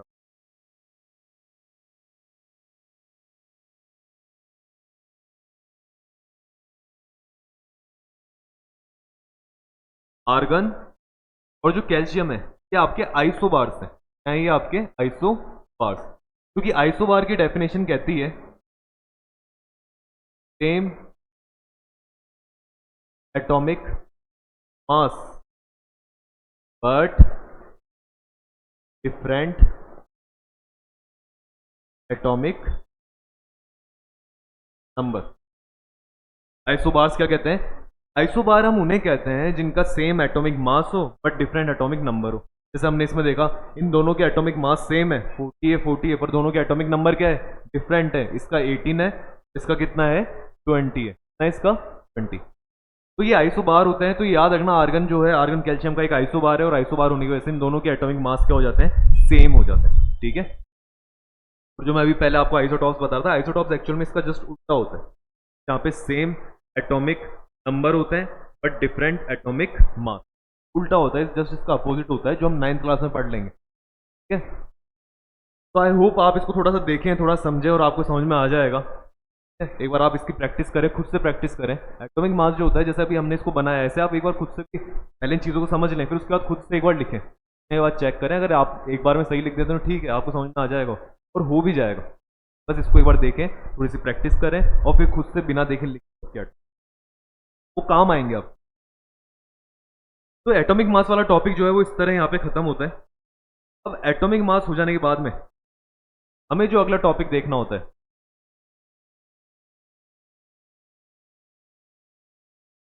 अब चाहो पोज करके, जो वो पोज करके थोड़ा सा ब्रेक ले लो, 5-10 मिनट का ब्रेक ले लो, तब आगे जो है अगली चीज स्टार्ट होने वाली है। हम यहाँ तो कंटिन्यू करते हैं। तो देखो अगला जो टॉपिक है वो आपका दे रखा है इलेक्ट्रॉनिक कॉन्फ़िगरेशन। क्या दे रखा है आपको, इलेक्ट्रॉनिक कॉन्फ़िगरेशन। इलेक्ट्रॉनिक कॉन्फ़िगरेशन क्या है, क्या चीज़ है ये, समझते हैं इसको। मैंने मान लीजिए कार्बन लिया, कार्बन का एटम मैं क्या करने जा रहा हूँ यहाँ पे, ड्रॉ करने वाला हूँ कार्बन का एटम। अगर मैं कार्बन का एटम ड्रॉ कर रहा हूँ तो क्या ड्रॉ करना पड़ेगा उसका, न्यूक्लियस के चारों तरफ क्या होता है, फिर एक सर्कल होता है जिसमें कौन रिवॉल्व कर रहे होते हैं, इलेक्ट्रॉन्स, पढ़ा हमने स्टार्ट। अब इसके अंदर जो इलेक्ट्रॉन्स रिवॉल्व कर रहे हैं, मुझे पता है कार्बन है, कार्बन अगर है तो ये कौन से नंबर पे आ रहा है, 6 नंबर पे। मतलब इसमें प्रोटॉन कितने हैं, न्यूट्रॉन कितने हैं, 6, और इलेक्ट्रॉन्स पे कितने रिवॉल्व कर रहे हैं, 6। अब होता क्या है, जब भी हम स्ट्रक्चर ड्रॉ करते हैं तो हम न्यूक्लियस के अंदर वाली चीज़ें नहीं बनाते। हम ना तो प्रोटॉन बनाते हैं ना न्यूट्रॉन बनाते हैं, क्योंकि वो न्यूक्लियस में अंदर पैक्ड है, उनको बनाने की जरूरत नहीं है, उनको ड्रॉ करने की जरूरत नहीं पड़ती। आप हमें ड्रॉ करने की जरूरत पड़ती है आसपास वाले इलेक्ट्रॉन्स को। तो जब आप इलेक्ट्रॉन्स को ड्रॉ करते हो तो आपने क्या करा, आपको देखो कितने इलेक्ट्रॉन्स ड्रॉ करने पड़ेंगे, हमें पता है इसमें अगर प्रोटॉन 6 इलेक्ट्रॉन्स भी होंगे, मुझे 6 इलेक्ट्रॉन्स को ड्रॉ करना है। मैंने कैसे ड्रॉ करा, मैंने पहला इलेक्ट्रॉन इधर बनाया, इलेक्ट्रॉन यहाँ, फिर मैंने एक और सर्कल, एक इलेक्ट्रॉन, फिर मैंने टोटल इलेक्ट्रॉन यहाँ पे काउंट करूँ कितने हो गए, 1 2 4 5 और 6। तो मैंने यहाँ पे 6 इलेक्ट्रॉन्स को ड्रॉ कर दिया। अब जब यहाँ पे 6 इलेक्ट्रॉन्स ड्रॉ हो गए तो दिक्कत यही है आपको, आपने ये एक और सर्कल क्यों बनाया? आप इसी के अंदर ड्रॉ कर देते पहले वाले सर्कल में। एक और सर्कल क्यों बनाया यहाँ पे?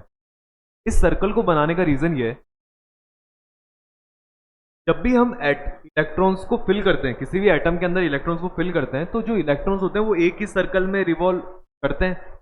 लेकिन होता क्या है, जो इसका फर्स्ट सर्कल होता है उसमें कितने इलेक्ट्रॉन से रिवॉल्व करते हैं? सिर्फ 2 इलेक्ट्रॉन। का जो नेक्स्ट सर्कल होता है उसमें कितने इलेक्ट्रॉन रिवॉल्व करेंगे? 8 इलेक्ट्रॉन। ठीक है, तो ऐसा नहीं होता कि आपने क्या करा, एक सर्कल बनाया और सारे इलेक्ट्रॉन्स उसमें रिवॉल्व कर रहे हैं। सोचने वाली बात भी है, अगर मान लो इतने सारे इलेक्ट्रॉन्स एक ही सर्कल में अगर रिवॉल्व करेंगे तो भिड़ भी जाएंगे, सकता है। तो मान लो हम कार्बन को पढ़ रहे हैं, लेकिन कोई ऐसा भी एटम होगा जिसका एटॉमिक नंबर मान लो 100 है, और 100 इलेक्ट्रॉन एक ही सर्कल में मूव कराना, तो वो चीज़ पॉसिबल नहीं है। ठीक, क्या होता है, इलेक्ट्रॉन जो होते हैं हमेशा एक ही सर्कल में मूव नहीं करते। अब जैसे जैसे बाहर चलते चले जाते हो तो हमें पता लगता है हर सर्कल का एक फिक्स अमाउंट होता है कि इसमें इतने ही इलेक्ट्रॉन्स क्या कर सकते हैं, मूव कर पाएंगे। अगर आपके पास और इलेक्ट्रॉन्स है तो आप उसके लिए अगला सर्कल बनाए, और है तो फिर एक और सर्कल बनाए। ठीक है, तो पर्टिकुलर सर्कल के लिए, अब इसको मैं सर्कल की जगह मैं इसको क्या बोलना पसंद करूंगा, शेल। क्या कहेंगे इसे? शेल। तो पर्टिकुलर एक शेल के लिए एक फिक्स नंबर होता है कि इसमें इतने ही इलेक्ट्रॉन्स क्या करेंगे, रिवॉल्व करेंगे। तो जैसे फर्स्ट शेल है इसके लिए 2 है। ठीक है, ये देखो यहाँ पे मैंने लिखा जो फर्स्ट शेल है, देखो नाम मैंने लिखा फर्स्ट शेल का के। आपको ऐसा ऐसा घबराने की जरूरत नहीं है, के एल एम एन ये क्या आ गया, ये सिर्फ सिंपल सा मैंने बस इनको नाम दिया है। आप चाहो कुछ और नाम दे देना, लेकिन यहाँ पे हमने क्या कहा कि फर्स्ट शेल को मैं के कहता हूँ। तो के में कितने इलेक्ट्रॉन्स रिवॉल्व कर सकते हैं मैक्सिमम? अगली शेल को मैं क्या कहता हूँ, एल, और इसमें मैक्सिमम कितने इलेक्ट्रॉन्स रिवॉल्व कर सकते हैं? 8। अगली को मैं कहता हूँ एम, उसमें कितने करते हैं? 18। और एन, उसमें कितने करते हैं? 32। फिर के एल एम एन ओ, और वो चलता चला जाएगा, पर हमें इतना नहीं पढ़ना। 9th और 10th तक जब हम पढ़ रहे हैं, 9th और 10th क्लास के लिए हम पढ़ रहे हैं, तो हमें सिर्फ कितने इलेक्ट्रॉन्स से एटॉमिक नंबर तक का आइडिया होना चाहिए? 20 तक का आइडिया होना चाहिए, और वो आराम से इसमें हमारा काम हो जाएगा। लेकिन ये 2, 8, 18, 32, फिर क्या आएगा, फिर क्या आएगा, फिर क्या आएगा, एक सीक्वेंस बन जाए यहाँ। तो हम क्या करते हैं, उस सीक्वेंस को हमने थोड़ा सा आइडिया लगाया, और आइडिया लगाने के बाद पता लगा हम एक फॉर्मूला बना सकते हैं। यहाँ पे क्या बना सकते हैं? 2n का स्क्वायर। क्या बना सकते हैं? 2n का स्क्वायर। अब ये फॉर्मूला क्या कहता है, आप क्या करो, ये सब कुछ याद मत रखो, आप सिर्फ n की जगह नंबर ऑफ शेल की वैल्यू पुट कर दो। कौन सी शेल की आप बात कर रहे हो? तो आपको मैं क्या करूंगा, ये बता दूंगा इसमें मैक्सिमम कितने इलेक्ट्रॉन्स आ सकते हैं। ठीक है, देखो कैसे। जैसे मान लीजिए अपन बात करते हैं फर्स्ट शेल, मैंने कहा 2n का स्क्वायर आपको क्या बता देगा, मैक्सिमम इलेक्ट्रॉन। देखो फर्स्ट शेल की बात करें, n की जगह क्या वैल्यू पुट करी मैंने, 1। 1 का मैंने क्या कर दिया, स्क्वायर। आर किससे मल्टीप्लाई कर दूंगा, आंसर आ जाएगा 1 का स्क्वायर 1, 1 को 2 से मल्टीप्लाई करा तो सही है। फिर मैंने क्या करा, सेकंड शेल की बात करता हूँ कि भाई इसमें कितने आएंगे। सेकंड शेल के लिए मैंने कितना पुट करा यहाँ पे, 2। 2 का स्क्वायर प्लस 2। अब 2 का स्क्वायर कितना हो जाता है, 4, और 4 2 जो कितना हो गया। ठीक है, अगला देखते हैं। फिर मान लो मैं n की जगह कितना पुट करता हूँ, मुझे थर्ड शेल का निकालना है। तो क्या करा, 2, और n की जगह कितना पुट करा, 3 का क्या कर दिया। 3 का स्क्वायर कितना हो जाता है आपका, 9, और 9 2 जो कितना हो गया यहाँ पे। फिर फोर्थ के लिए निकालेंगे, बाहर यहाँ पे कितना वैल्यू पुट कर दूंगा, 4, 4 2 या 4 का स्क्वायर कितना हो गया, 6। तो देखो कितना आया, फर्स्ट शेल में कितने आ सकते हैं, 2, सेकंड में 8, थर्ड में 18, फोर्थ में 32, और तो ये आप फॉर्मूले के थ्रू निकाल सकते हो। एक पर्टिकुलर ऑर्बिट के अंदर, एक पर्टिकुलर शेल के अंदर, पर्टिकुलर शेल के अंदर, शेल को मैं चाहूँ तो ऑर्बिट भी कह देता हूँ, कहते हैं इसे ऑर्बिट भी कह दो आप, ऐसे कोई दिक्कत की बात नहीं है, क्योंकि कोई इसे शेल कहता है, कोई इसे ऑर्बिट कहता है, कोई प्रॉब्लम। लेकिन पर्टिकुलर किसी शेल और किसी ऑर्बिट के अंदर कितने इलेक्ट्रॉन्स आएंगे, तो मुझे आप बस उसका नंबर बता दो कि वो कौन से नंबर की शेल। मैं क्या करूंगा, n की जगह उसकी पुट करूंगा और आपको बता दूंगा इसमें कितने मैक्सिमम इलेक्ट्रॉन्स आ सकते हैं। ठीक है, तो ये वो बात हो गई जो हमें बता दी थी वो साइंटिस्ट थे, केमिस्ट थे, है ना, जिन्होंने थोड़ी सी रिसर्च करी थी। और का नाम आप सुनोगे जब 9th की आप पढ़ोगे साइंस की बुक, और चैप्टर के अंदर आप उनका नाम सुनोगे। उन्होंने हमें बताया था, और ये फॉर्मूला भी हमने यहाँ पे बना लिया था। लेकिन बात यह है, जब हम 9th और 10th स्टैंडर्ड के अकॉर्डिंग इस चीज़ को पढ़ते हैं, 9th और किसके 10th स्टैंडर्ड के अंदर जब हम इसको पढ़ते हैं, ये जो हमने पढ़ा ये तो क्या है, पूरा मतलब एकदम वेल एंड गुड, बिल्कुल सही तरीका ये है, इस एकदम एग्जैक्ट करेक्ट है ये चीज़ क्या 2n का। इस आपके अगर एग्जाम में क्वेश्चन आता है तो आप यही याद रखो कि मान लीजिए आपके एग्जाम में पूछे एम के अंदर कितने नंबर ऑफ इलेक्ट्रॉन आते हैं, एम शेल की तरह आप कितना टिक करोगे उसमें, 3 ही टिक करोगे, वही उसका सही आंसर है। लेकिन दो चीज़ है जब हम करते हैं, एक जब हम बनाते हैं डायग्राम, क्या बनाते हैं, एक हम जब बनाएंगे डायग्राम्स, और एक जब हम क्या निकालते हैं, वैलेंसी, क्या निकालते हैं, वैलेंसी, कितने इलेक्ट्रॉन्स तक की, कितने इलेक्ट्रॉन्स का सॉरी कितने एटॉमिक नंबर तक का, 20 तक का, मतलब स्टार्टिंग के 20 जो एलिमेंट्स हैं, उन एलिमेंट्स के जब हम डायग्राम बनाते हैं या जब उनकी हम वैलेंसी निकालते हैं, तो इसको निकालने के लिए हम क्या करते हैं, ये वाला फॉर्मूला नहीं मानकर हम जो फॉर्मूला मानते हैं वो क्या मानते हैं, 2 8 और 8, तो इसको रफ करते हैं, रफ और समझ, मैंने क्या कहा, अगर एग्जाम में क्वेश्चन आता है इस वैलेंसी में कितने, इसमें इस ऑर्बिट में कितने इलेक्ट्रॉन्स आएंगे, या ये भी अगर उससे रिलेटेड क्वेश्चंस आते हैं, तो आप इसको सही मानो, ये सही है, एकदम करेक्ट है, और यही करेक्ट है, ठीक है। लेकिन मैंने कहा जब पर्टिकुलर आप किसी डायग्राम को ड्रॉ करते हो, आप किसी की वैलेंसी निकालते हो, पढ़ेंगे वैलेंसी होती क्या है, लेकिन आप जब डायग्राम ड्रॉ करते हो, वैलेंसी निकालते हो, तो आप क्या करते हो, इन 20 एलिमेंट्स के लिए, स्टार्टिंग वाले 20 एलिमेंट्स के लिए आप ये ध्यान रखते हो, क्या ध्यान रखते हो, 2 8 8 18, याद रखते हो, 2 8 8 और 18, ये हमको थोड़ा सा बस रटना होता है, 2 8, समझे, सामने क्वेश्चन आया हम इस अकॉर्डिंग करेंगे। एग्जाम में अगर डायग्राम बनवा रहा है, डायग्राम से रिलेटेड कोई चीज़ है, बैलेंसी का काम करवा रहा है, आप 9th और 10th क्लास में, और सिर्फ आप कहाँ तक के एलिमेंट्स के बारे में करना चाहते हैं, 20 के एलिमेंट्स तक का करना चाहते हैं, तो आप क्या याद रखेंगे, 2 8 8 18, तो याद इसको रखो, इसको याद मत रखो, तो सिर्फ एक फॉर्मूला याद रख लो 2n का, ठीक है, पूरी लाइन याद करने की जरूरत नहीं है, 2n का स्क्वायर, अगर इसके बारे में पूछ रहा है तो मैं 2n का स्क्वायर लगाऊंगा, अदरवाइज जब भी डायग्राम और वैलेंसी निकालूंगा तो मैं क्या करूंगा, टीम को याद रखूंगा।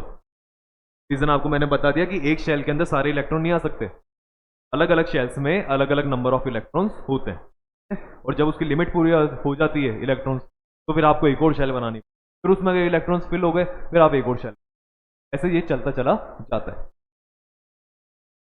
तो चलो हम एक डायग्राम बना के देखते हैं। अगर मान लीजिए मुझे एक डायग्राम बनाना है, फॉर एग्जांपल अभी अपन कार्बन का बनाया, कार्बन के अलावा जैसे ले लीजिए आप मैग्नीशियम, तो मैग्नीशियम का डायग्राम ड्रॉ करने के लिए मैं सेंटर में न्यूक्लियस बना दिया, का पहला शेल बनाया, पहला शेल देखो क्या कहता है, मुझे तो ये याद रखना है क्योंकि मैं डायग्राम ड्रॉ कर रहा हूँ, मुझे उसके अकॉर्डिंग नहीं चलना, मुझे इसके अकॉर्डिंग चलना है। पहली शेल के अंदर कितने इलेक्ट्रॉन्स ड्रॉ कर दिए मैंने, फिर अगली शेल ले ली, अगली शेल में कितने ड्रॉ कर सकते हैं, 1 3 5 7, अंदर 2 बार 8, 8 और 2 10, 10 हो चुके। मैग्नीशियम कितने नंबर पे आता है, 12 पे, 10 आपने कर दिए, बच्चे कितने, 2 1, हो गया काम बस, ये डायग्राम ड्रॉ कर दिया आपने किसका, मैग्नीशियम। 12 नंबर पे आता है, अंदर आपने रखे 2, बाहर आपने रखे 8, आप इसमें, और 2 अंदर क्यों, क्योंकि अंदर मैक्सिमम कितने आ सकते हैं 2, फिर इसमें मैक्सिमम कितने आ सकते थे 8, बाहर वाली मैक्सिमम कितने आ सकते हैं 8, पर मेरा 2 में ही काम हो गया तो मैंने 2 करके छोड़ दिया। अगर बाहर वाली भी मेरी भर जाती पूरी, कितने हो जाते उसमें 8, तो फिर मैं एक और शेल बनाता, ठीक है। जैसे मान लीजिए अपन लेते हैं एग्जांपल किसका, कैल्शियम का एग्जांपल लेते हैं। अगर मैं यहाँ पे कैल्शियम को ड्रॉ करता हूँ, कैल्शियम आता है कितने नंबर पे, वो 20 नंबर पे आता है, सही है। देखो मैंने क्या करा, न्यूक्लियस बनाया, न्यूक्लियस बनाने के बाद फर्स्ट शेल बनाई, कितने इलेक्ट्रॉन्स डाल दिए, फिर एक और शेल बनाई, कितने इलेक्ट्रॉन्स डाल दूंगा इसके अंदर, 1 2 4 5 6 7 और 8 10 हो गए, मुझे कितने बढ़ने हैं 20, एक और शेल लगाऊंगा, 1 5, फर्स्ट में 2 आ गए, फिर 8 आ गए, फिर 8 आ गए, ठीक है, कंप्लीट हो गई। अब भी देखो 2 और 8 10, 10 और 8 18, अब भी 2 बच रहे हैं, तो उन 2 के लिए मुझे स्पेशल क्या बनानी पड़ेगी, एक और शेल, उसमें कितने इलेक्ट्रॉन्स डाल देंगे अपन, तो ये जो डायग्राम हमने ड्रॉ करा, ये कैल्शियम का डायग्राम ड्रॉ करा है और इसको इसके अकॉर्डिंग ड्रॉ करा है। तो मैंने आपको नीचे वाला बताया कि जब भी आप डायग्राम्स को बनाएं या आप वैलेंसी निकालेंगे तब आप इस वाले इसको याद रखेंगे 2 और। तो मैंने क्या कर रखा है, सारे डायग्राम तो हम बनाएंगे नहीं, हम क्या करते हैं जो आपके 9th क्लास की एनसीईआरटी में दे रखे हैं, देखो आर्गन तक का दे रखा है, मतलब 18 नंबर तक के इन्होंने क्या कर रखे हैं डायग्राम बता रखे हैं। और हम जब इसको देखते हैं तो हमें समझ में क्या आता है कि हाइड्रोजन है 1 नंबर पे आया। 1 नंबर मतलब उसमें कितने इलेक्ट्रॉन है, सिर्फ 1। एक शेल बनाई 1 डाल दी। कितने इलेक्ट्रॉन्स हैं, 2। फर्स्ट शेल में 2 इलेक्ट्रॉन्स आ सकते हैं, तो इसमें सिर्फ एक ही शेल बनाई और कितने इलेक्ट्रॉन्स डाल दिए इसमें, 2 इलेक्ट्रॉन्स को रख दिया। लिथियम जो होता है, लिथियम जो 3 नंबर पे आया, 3 के लिए हमने क्या करा, देखो फर्स्ट शेल में कितने इलेक्ट्रॉन्स आ गए, फर्स्ट शेल में कितने इलेक्ट्रॉन्स आ गए 2, और सेकंड में कितने आ जाएंगे 1, क्योंकि 3 इलेक्ट्रॉन्स रखने इसके अंदर, तीनों मैंने रख दिए। फिर इसमें क्या होगा, फर्स्ट में कितने आ गए 2, सेकंड में कितने आ गए 2, 4 पे आया। ये 5 नंबर पे आता है तो 2 कॉमा नंबर पे आता है 2 कॉमा 4। 7 नंबर पे आता है 2 कॉमा 5। कितना हो जाएगा 2 कॉमा 6। फर्स्ट में कितने आ जाएंगे, फर्स्ट शेल में आ जाएंगे 2 और अगली शेल में कितने आएंगे 7। क्लोरीन जो होता है कितने नंबर पे आता है 9 नंबर पे, और नियोन आपका आया 10 नंबर पे। तो 10 के लिए हमने क्या करा, फर्स्ट शेल में कितने रख दिए 2, अगली शेल में कितने रख दिए 8। लेकिन जैसे ही नियोन के बाद मैं आता हूँ सोडियम पे, तो सोडियम आपका आता है 11 नंबर पे। अब 11 के लिए मैं क्या करूँ, तो मैं फर्स्ट में रखता हूँ 2, सेकंड में कितने रखते हैं अपन 8, 2 और 8 कितने हो गए 10। तो लास्ट वाली जो शेल होगी सिर्फ उसमें कितने इलेक्ट्रॉन जाएंगे, एक ही इलेक्ट्रॉन जाएगा। तो वाली में 2 आया, 8 आया, और लास्ट वाली में सिर्फ कितना इलेक्ट्रॉन गया, क्यों एक ही गया, क्योंकि बस एक, क्योंकि हमें सिर्फ कितने ड्रॉ करने थे यहाँ पे 11। ऐसे मैग्नीशियम को लेते हैं तो मैग्नीशियम के लिए देखो क्या करा, कॉमा 8 कॉमा 2, क्योंकि आता है 12 नंबर पे। तो 12 का मतलब फर्स्ट शेल में आ गए 2, में आ गए 8 और लास्ट वाले में 2, तब मिलाया 12 हो गया। 13 के लिए क्या करोगे, कॉमा 8 कॉमा, ये क्या करोगे 2 कॉमा 8 कॉमा 8 कॉमा 5 कॉमा 8। कौन आया, क्लोरीन 17 नंबर पे। 17 के लिए क्या करा 2 कॉमा 8 10, 10 और 7, और लास्ट कितना आ गया 2 कॉमा 8 आर्गन के लिए, क्या आर्गन 18 नंबर पे आता है। 18 के लिए हमने क्या करा, पहले में 2 डाले, फिर 8 8 8 और 2 10, 10 और 8 18, आर्गन का 18 का काम हो गया। तो इस तरह हम जब लिखते हैं तो देखो होता क्या है, अपन ने इससे पहले जो टॉपिक पढ़े थे उस टॉपिक का नाम था इलेक्ट्रॉनिक कॉन्फ़िगरेशन। क्या नाम था, इलेक्ट्रॉनिक कॉन्फ़िगरेशन। की इलेक्ट्रॉनिक कॉन्फ़िगरेशन क्या होता है, ये लिखने का तरीका होता है। इलेक्ट्रॉनिक कॉन्फ़िगरेशन का मतलब होता है कि एक पर्टिकुलर जो शेल है उसके अंदर कितने इलेक्ट्रॉन्स आप लिख रहे हो। तो हम क्या कर सकते हैं, इलेक्ट्रॉनिक कॉन्फ़िगरेशन को चाहे तो ऐसे ड्रॉ भी कर सकते हैं डायग्राम्स के थ्रू, या हम चाहें तो इलेक्ट्रॉनिक कॉन्फ़िगरेशन को ऐसे लिख के भी शो कर सकते हैं। जब मान लीजिए मैं ऐसा लिखता हूँ, ये लिखा मैंने इलेक्ट्रॉन, तो मुझे समझ में आ जाता है फर्स्ट शेल में कितने हैं 2, सेकंड में कितने हैं 8 और लास्ट वाले में कितने हैं। तो डायग्राम ड्रॉ करो या डायरेक्ट आप ऐसे नंबर से लिख दो, आपकी इच्छा है। इलेक्ट्रॉनिक कॉन्फ़िगरेशन इसे कहते हैं। और हम क्या करेंगे, क्योंकि डायग्राम ड्रॉ करते हैं स्टार्टिंग के टाइम पे डायग्राम ड्रॉ करे जाते हैं, लेकिन बाद में फिर इलेक्ट्रॉनिक कॉन्फ़िगरेशन से काम चलता है। तो बार बार ये डायग्राम बनाना टाइम कंज्यूमिंग होता है, पॉसिबल नहीं हो पाता कि फिर इनको बार बार इतना ड्रॉ कर करके काम चलाए। कि हम क्या करते हैं, डायरेक्ट इलेक्ट्रॉनिक कॉन्फ़िगरेशन। हाइड्रोजन है, हाइड्रोजन कितने नंबर पे आता है 1 नंबर पे, तो मैं क्या करूँगा हाइड्रोजन का इलेक्ट्रॉनिक कॉन्फ़िगरेशन क्या लिख दूंगा, हम का 2 नंबर पे आया तो क्या लिख दूंगा, हम कितने नंबर पे आया 3 पे, तो फर्स्ट शेल में कितने आ गए 2 और अगली शेल में कितने आएंगे, सेम के बाद कौन आया, ऐसे ही चलते चला जाएगा। तो ये इलेक्ट्रॉनिक कॉन्फ़िगरेशन भी आप कर लोगे, हमने इसके भी एग्जांपल्स देख लिए। अगला टॉपिक पे चलते हैं।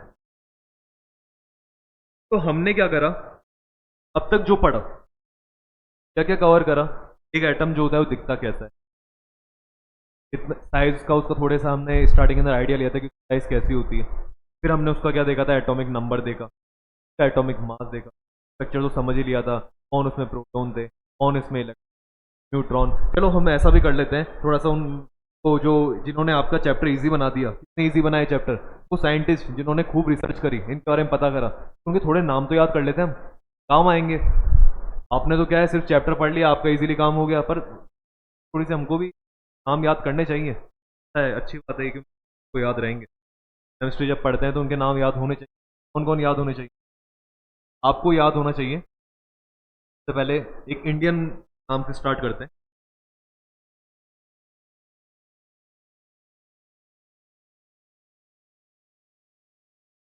इंडियन नाम से हमने स्टार्ट करा, हमने लिखा सबसे पहले कन्नड़। हाँ, महर्षि कनाद। महर्षि कनाद जो थे, इन्होंने सबसे पहले हमें बताया किसके बारे में? परमाणु के बारे में। किसके बारे में बताया? परमाणु के बारे में, महर्षि कनाद ने। तो महर्षि कनाद ने परमाणु के बारे में बता दिया। अब परमाणु जो है वो इंग्लिश में हम क्या कहते हैं? एटम कहते हैं। तो इंग्लिश में क्या कहते हैं? एटम। पर इसको एटम के बारे में सबसे पहले किसने बताया? डेमोक्रिटस ने बताया। किसने बताया? डेमोक्रिटस।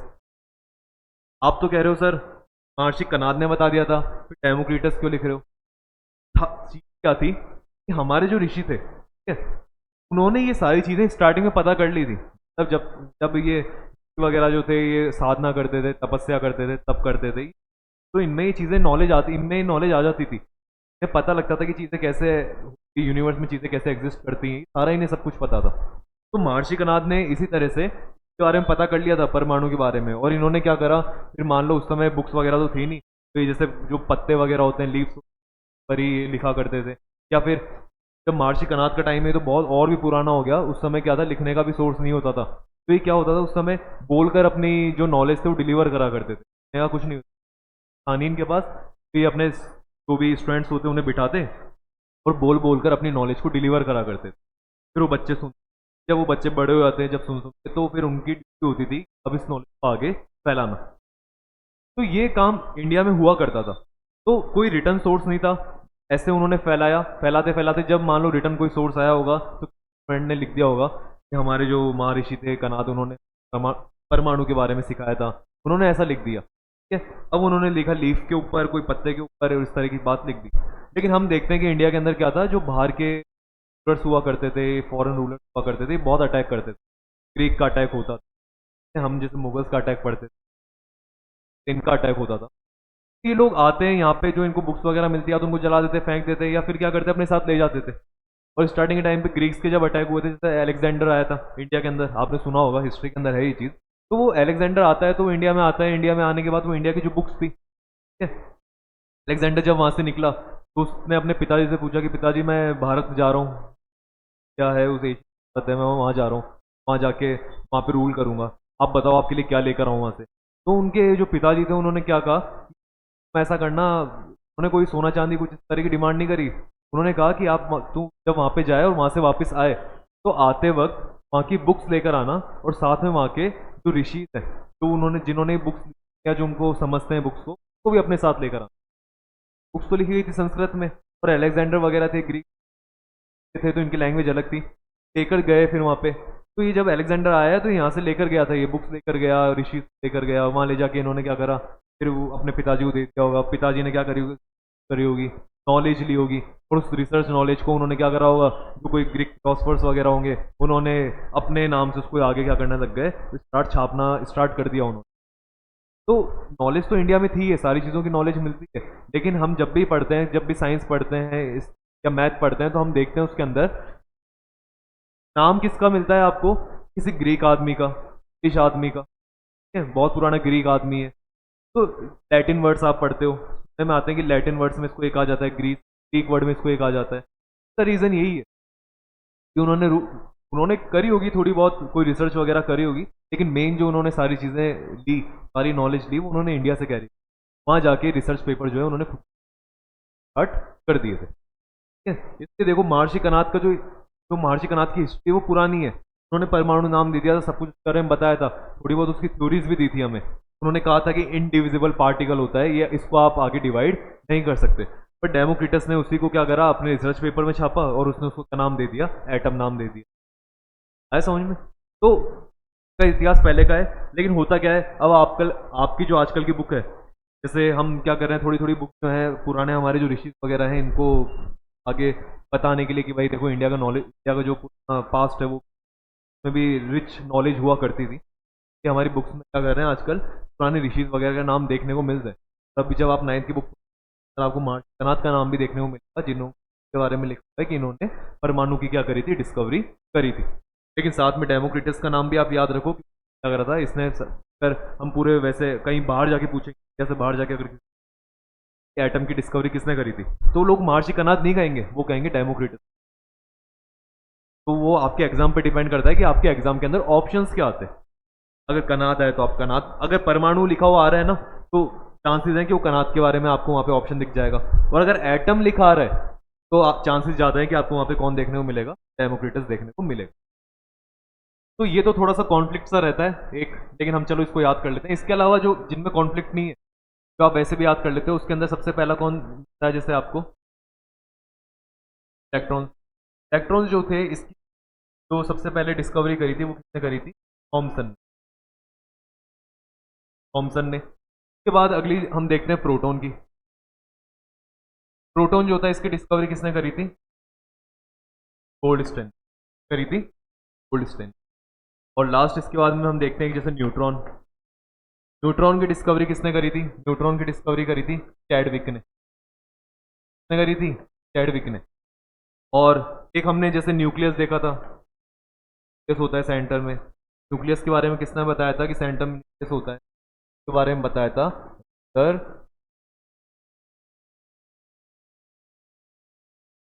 आ रहे समझ में। लास्ट इसके अंदर क्या बचता है, लास्ट एक जैसे हम कहते हैं एटॉमिक थ्योरी। एटम की जो थ्योरी है किसने दी थी, एटम की थ्योरी का मतलब क्या हुआ, आपने एटम तो बता दिया कि एटम ऐसा होता है ये, लेकिन इसकी और जानकारी तो दो हमको, ऐसी जानकारी दो जिससे हमको और इसकी नॉलेज हो और हमें पता लगे। ठीक है।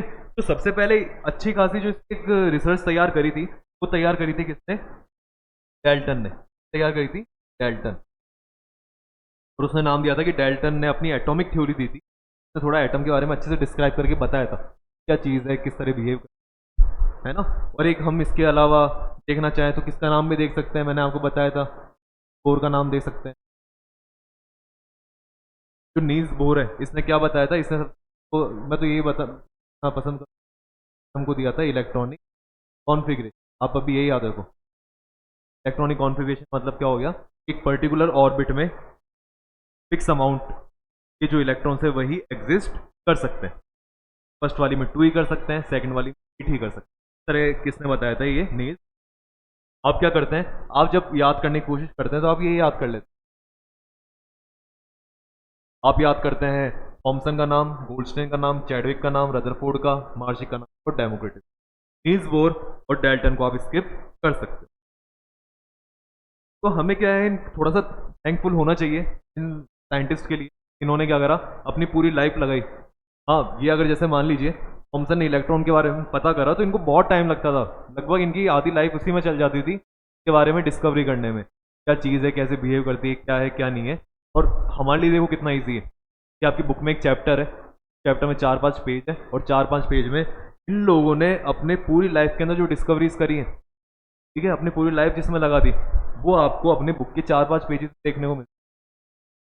बुक्स जो होती है वो बेस्ट होती है कि आप के आदमी ने उसको लिखने के लिए उस बुक में थोड़ा सा कंटेंट जो आपको मिल रहा है, कि किसी आदमी ने अपनी पूरी लाइफ लगा दी, ठीक है, और वो कंटेंट आप क्या करते हो, 2-3 घंटे 4 घंटे लगे और आपको कंटेंट समझ में, आपने उसको तो पूरी लाइफ लगी है और आपने वही चीज़ 2-3 घंटे में समझ।